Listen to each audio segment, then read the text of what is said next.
चंद्रपुर राज्य में पीतम्बर नाम का एक गरीब ब्राह्मण रहता था। कथा सुनाकर, धार्मिक कार्य कराकर उसे जो भी धन मिलता उससे जैसे तैसे अपने परिवार का पालन पोषण करता था। उसके परिवार में उसकी पत्नी कल्याणी, 2 बेटे और एक बेटी थी। कल्याणी, बेटी सुकन्या का विवाह सर पर आ गया है। अरे घर में एक पैसा भी नहीं है। समझ नहीं आता कि ऐसी हालत में बेटी का ब्याह कैसे करूं। बेटी अमीर की हो या गरीब की, सबकी विवाह हो जाती है जी, तो फिक्र ना करो। हमारे महाराज निर्मल सेन बड़े ही दयालु है। विद्वानों का वो बड़ा ही आदर करते हैं। आप उनके पास जाकर सहायता क्यों नहीं मांगते? अरे नहीं कल्याणी, ये मुझसे नहीं होगा। मैं इस तरह भीख मांगने नहीं जाऊंगा। इसे आप भीख मांगना क्यों कहते हो जी? राजा का काम है देना, पर ब्राह्मण का काम है लेना। आप एक अच्छे काम के लिए मांगेंगे, इसमें संकोच की क्या बात है? हाँ ठीक है कल्याणी, तुम कहती हो तो मैं महाराज के पास जाऊंगा। परंतु महाराज के विचित्र आदत के बारे में तो तुम जानती ही हो। वो उसी की सहायता करते हैं जो उनके द्वारा ली गई बुद्धिमानी की परीक्षा में उत्तीर्ण हो जाता है। हाँ क्यों नहीं, ये तो सारा राज्य जानता है जी। हाँ, और यही तो दिक्कत है। महाराज मेरी भी परीक्षा लेंगे। यदि मैं असफल रहा तो मेरी बड़ी बेइज्जती हो जाएगी, सबके सामने वो भी। आप हार के विषय में क्यों सोचते हो जी? माँ सरस्वती से अपनी जीत की कामना करें और वहाँ पर जाइए। मुझे पूरा विश्वास है कि आप सफल होकर ही लौटेंगे। और मेरी मानिए तो अपने दोनों पुत्रों को भी साथ में ले जाइए, वे आपकी सहायता करेंगे। पत्नी की बात मानकर ब्राह्मण राजा के पास जाने के लिए राजी हो गया। वो अपने दोनों पुत्रों के साथ राजमहल की तरफ चला गया। वो मन में सोच रहा था, अरे आज तक मैंने किसी से भी एक पैसे की सहायता नहीं मांगी। आज मुझे किसी से मांगते हुए बड़ा ही विचित्र लग रहा है। और न जाने राजा मुझसे क्या पूछ ले। अगर मैं जवाब नहीं दे पाया तो?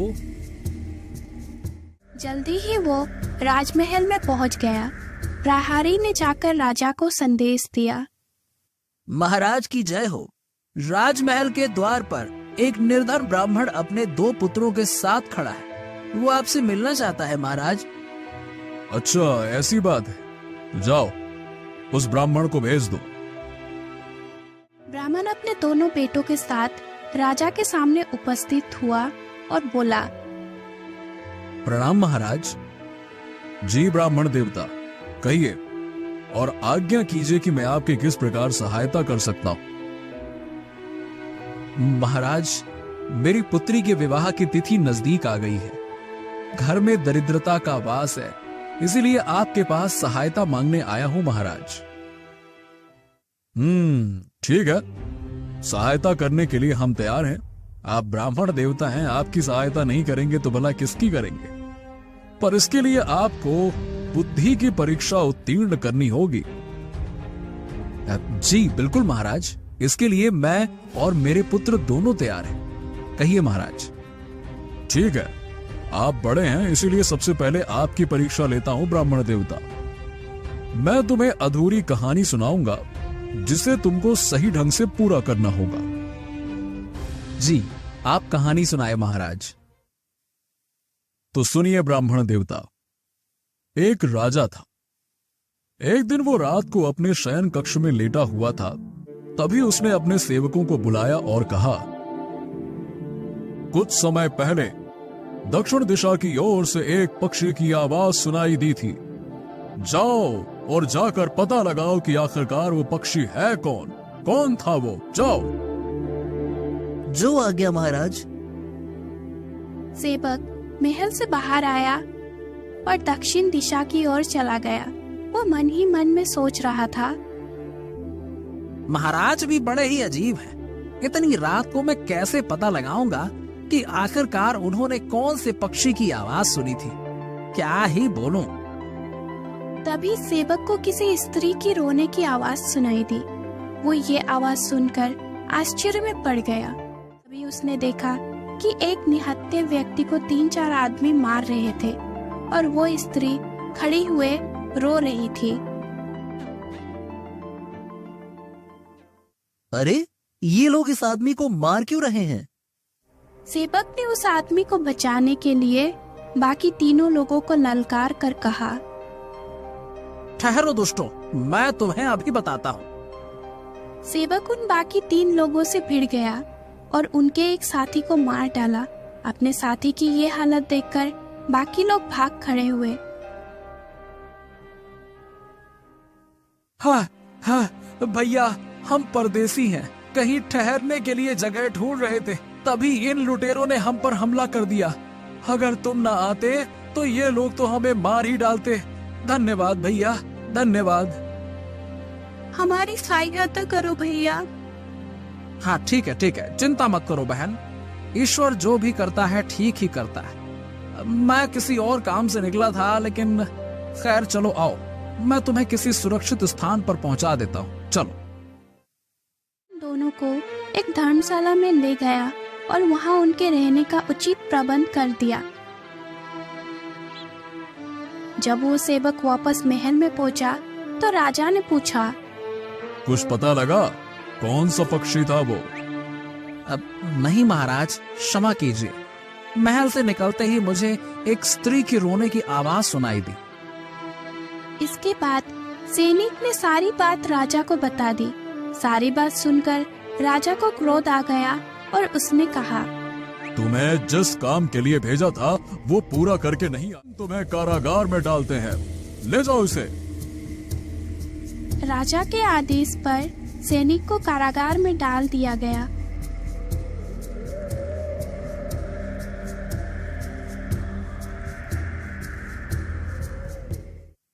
उससे अगली रात को राजा को फिर से उसी पक्षी की आवाज सुनाई दी।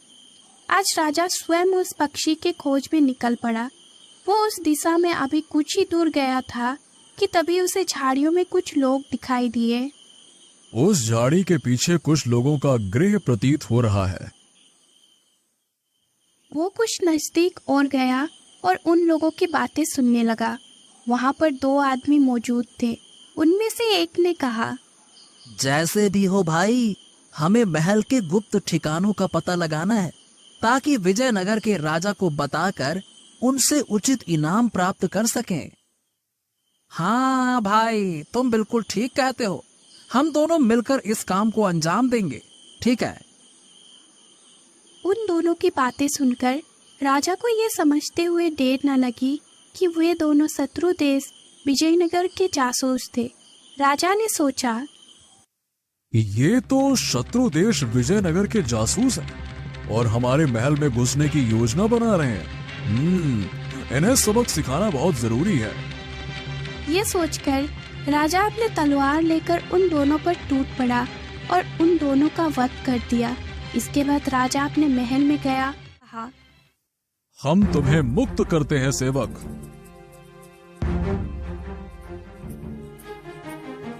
ब्राह्मण देवता, तो कहानी के अनुसार जब राजा सेवक को एक बार दंड दे चुका था, फिर उसने उसे मुक्त क्यों किया, बता सकते हो? अभी बताता हूँ महाराज, तो आप मेरी बात सुनिए। राजा ने सेवक को मुक्त करते हुए उससे ये कहा था, सैनिक, तुम निर्दोष हो। उस पक्षी का पता लगाने हम स्वयं भी गए थे। शत्रु देश के गुप्तचरों का भांडाफोड़ तो कर सके, मगर हम परिंदे की जानकारी नहीं प्राप्त कर सके। हमें समय और परिस्थितियों को देखकर ही चलना पड़ता है। वही तुमने भी किया, इसीलिए जाओ, तुम निर्दोष हो।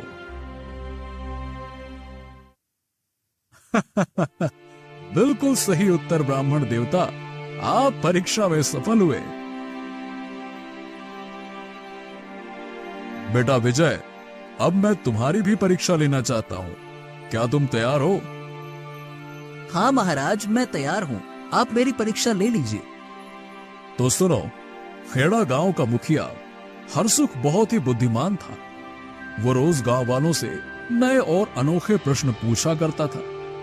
उसी गांव का रहने वाला एक लड़का जिसका नाम बिरजू था, वो उसके हर प्रश्न का बड़ी ही सूझबूझ से उत्तर देता था। एक दिन मुखिया ने बिरजू से पूछा, अरे ओ बिरजू, क्या तुम कोई ऐसे 2 व्यक्तियों को ला सकते हो जिनमें से एक ने कभी सच ना बोला हो और दूसरे ने झूठ? हाँ बिल्कुल मुखिया जी, मैं ऐसे आदमियों को ला सकता हूँ। आप बस मुझे एक दिन का समय दीजिए, मैं ले आता हूँ। ठीक है बिरजू, जाओ, मैं तुम्हें कल तक का समय देता हूँ, जाओ।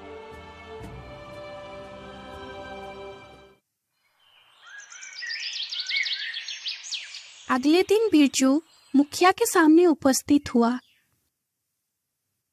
ए बिरजू, क्या तुम उन लोगों को ले आए?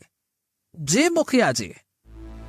लेकिन बिरजू, तुम्हारे साथ तो एक ही आदमी दिखाई दे रहा है, दूसरा कहाँ है? क्षमा कीजिए मुखिया जी, आपके प्रश्न के मुताबिक दोनों व्यक्तियों के गुण इस आदमी में ही मौजूद हैं। कहीं तुम पागल तो नहीं हो गए बिरजू? इतनी कहानी कहकर राजा निर्मल सेन ने कहा, युवक, क्या तुम बता सकते हो कि बिरजू अपनी बात पर क्यों अड़ा हुआ था? महाराज, बिरजू ने मुखिया से सही कहा था, उसने मुखिया को बताया था। नहीं, मैं बिल्कुल ठीक हूँ मुखिया जी। इस आदमी ने आज तक ना तो झूठ बोला है और ना ही सच बोला है, क्योंकि ये जन्म से ही गूंगा है। वाह बिरजू वाह! तुम्हारे जवाब से मैं बहुत ही प्रसन्न हुआ। बढ़िया बढ़िया।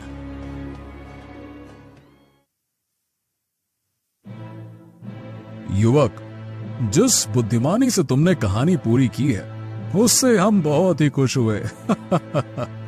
हम तुम्हारी भी इच्छा जरूर पूरी करेंगे। अब युवक, क्या तुम परीक्षा के लिए तैयार हो? जी महाराज, मैं बिल्कुल तैयार हूँ, आप प्रश्न पूछिए।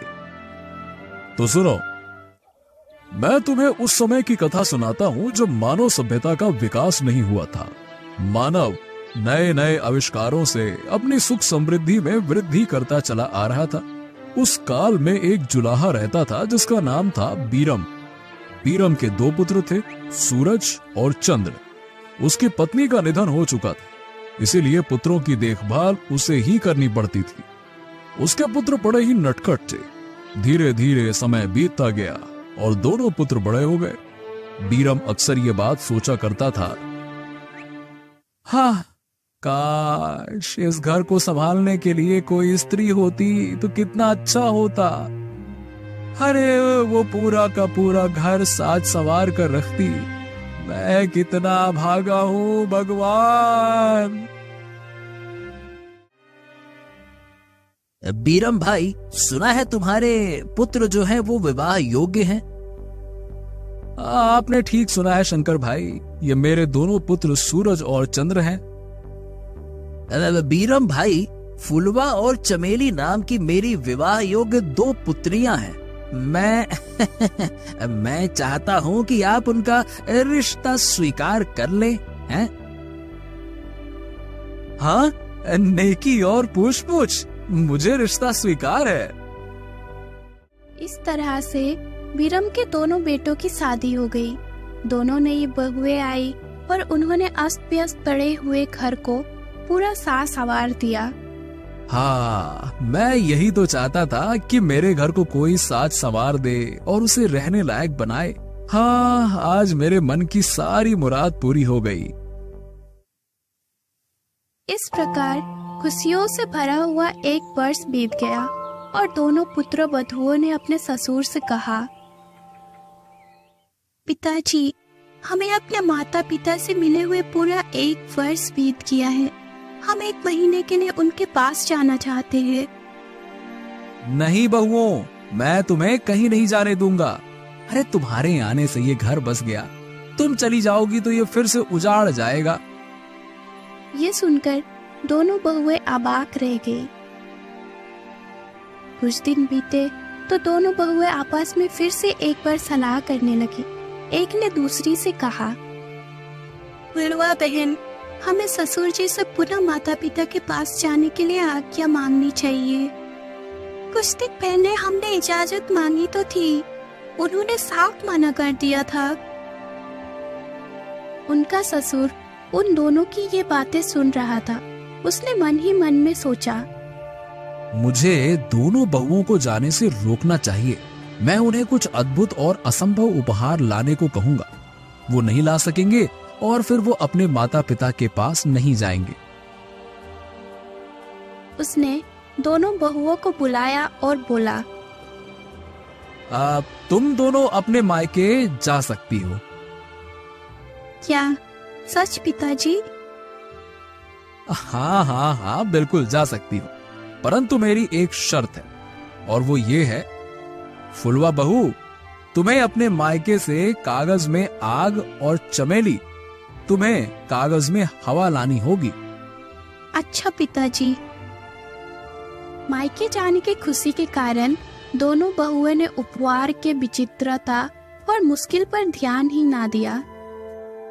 एक बात और ध्यान रखना, अगर तुम दोनों ये उपहार ना लाई तो इस घर की ओर कभी रुख भी नहीं करना, फिर पलटकर देखना भी नहीं।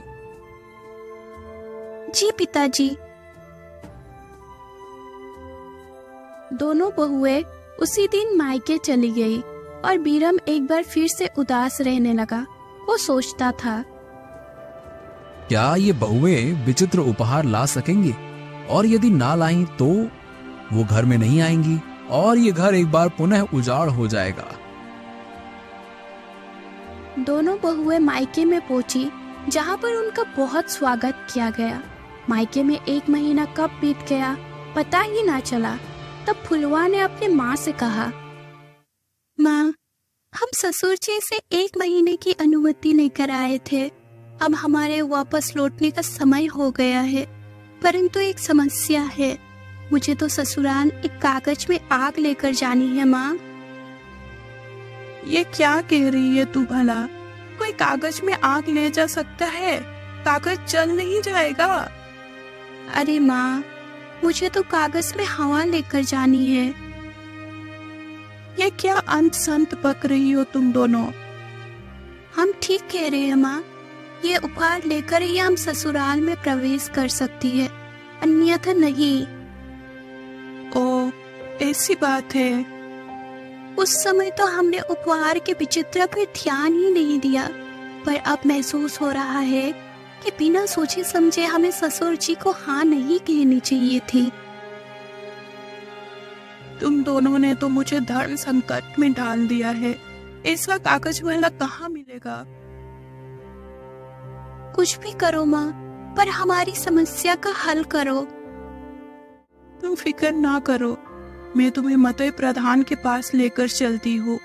वह बड़ा ही बुद्धिमान आदमी है, अवश्य ही हमारी समस्या का हल वो निकाल देंगे।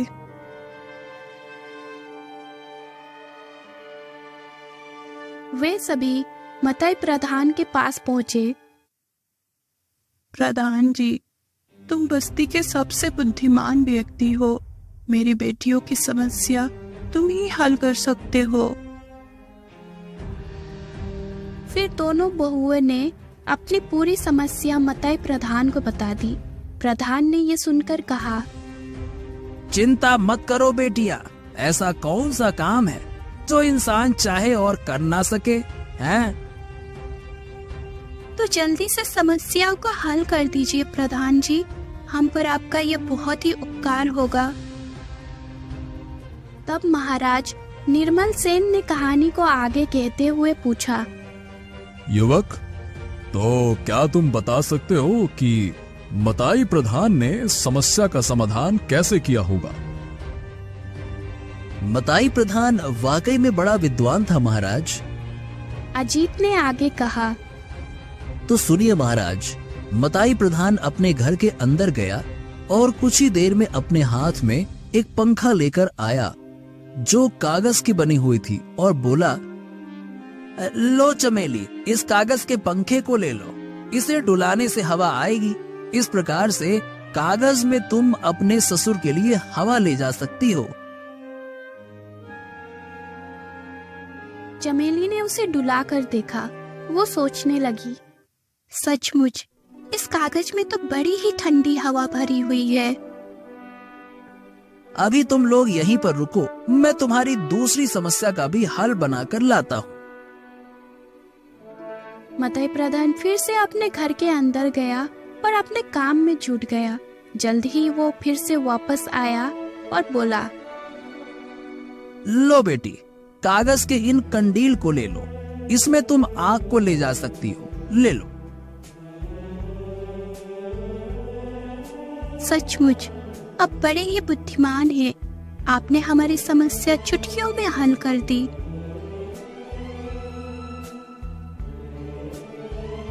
दोनों बहनें कागज का बना हुआ पंखा और कागज का बना हुआ कांडील लेकर अपने ससुराल में आ पहुंची और उनके आते ही उनके ससुर ने पूछा, क्या तुम मेरे दोनों उपहार लेकर आई हो? हाँ पिताजी, ये कागज का कंडील है। दिन के समय हम द्वार पर लटका देंगे, जिससे घर की शोभा बढ़ेगी और रात को इसमें दीपक जलाने से ये प्रकाश फैलाएगी। तब चमेली ने कागज का पंखा दिया और कहा, पिताजी, इसे आप अपने चेहरे के पास डुला कर देखें। ओह, इससे तो बहुत ही अच्छी हवा आ रही है बहू, ये पंखा केवल हमारे परिवार को ही सुख नहीं देगा, बल्कि दुनिया भर में प्रचलित होकर लोगों को सुख देगा। बेटियों, तुम बहुत ही मूल्यवान उपहार लाई हो, पर तुम दोनों इन उपहारों से भी ज्यादा मूल्यवान हो। मैं तुमसे बहुत ही खुश हुआ और जब चाहे तुम अपने मायके जा सकती हो। इतनी कहानी कहकर अजीत चुप हो गया।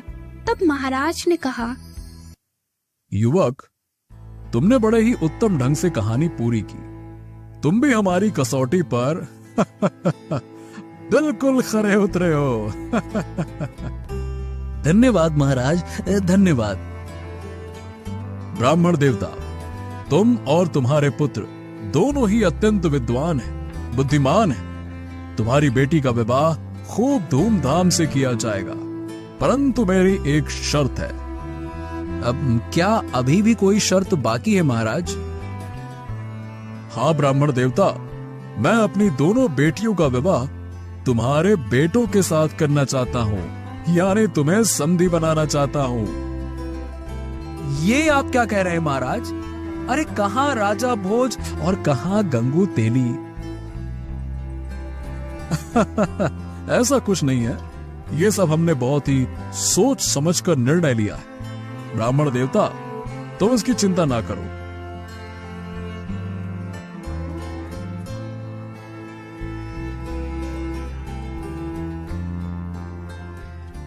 जब रानी को इस निर्णय के बारे में पता लगा, तब उसने महाराज से कहा, यह आपने क्या किया महाराज?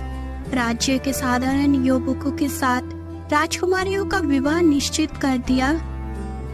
महारानी, अजीत और विजीत निर्धन परिवार से हैं, परंतु वो साधारण नहीं है, वो बहुमूल्य नगीने हैं। बुद्धिमानी के मामले में वो बिल्कुल भी कम नहीं है और वो निश्चय ही हमारी बेटियों के पति बनने योग्य हैं।